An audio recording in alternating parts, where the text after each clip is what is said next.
जेव्हा कृष्ण लहान होते तेव्हा ते गोकुळात आपल्या मित्रांसोबत आणि दादा बलरामसोबत खेळायला जात असत.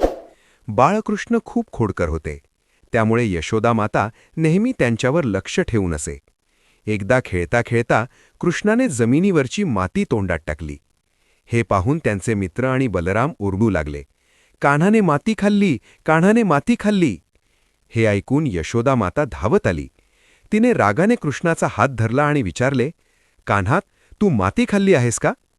कान्हाने निष्पापपणे मान हलवली आणि म्हणाले, नाही मैया, मी माती नाही खाल्ली. हे सगळे खोटे बोलत आहेत. यशोदा मातेचा विश्वास बसला नाही. ती म्हणाली, बर, जर तू माती खाल्ली नसेल तर तुझे तोंड उघडून दाखव. कृष्णाने हळूच आपले लहानसे तोंड उघडले. यशोदा माता आत काय असेल हे पाहण्यासाठी वाकली, पण तिला तिथे माती दिसली नाही. त्याऐवजी तिला जे दिसले ते पाहून ती थक्क झाली. तिला दिसले विश्वरूप दर्शन. कृष्णाच्या लहानशा मुखात यशोदा मातेला संपूर्ण ब्रह्मांड दिसले.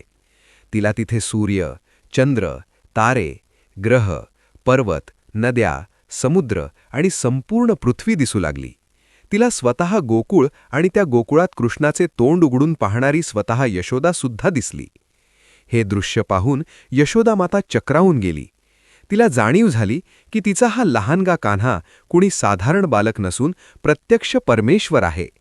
पण त्याच क्षणी भगवंताने आपली माया पसरवली आणि यशोदा माता ते सर्व विसरून गेली. तिला पुन्हा तो आपला लाडका छोटा मुलगा वाटू लागला आणि तिने त्याला प्रेमाने कुशीत घेतले. या गोष्टीचा अर्थ असा आहे की देव प्रत्येक कणात वास करतो. जरी ते लहान मुलाच्या रूपात आपल्यासमोर असले तरी त्यांच्यामध्ये संपूर्ण विश्व सामावलेले आहे. तसेच आईचे प्रेम इतके महान असते की ईश्वराचे ऐश्वर्य पाहूनही ती त्याला आपला मुलगा म्हणूनच प्रेम करते.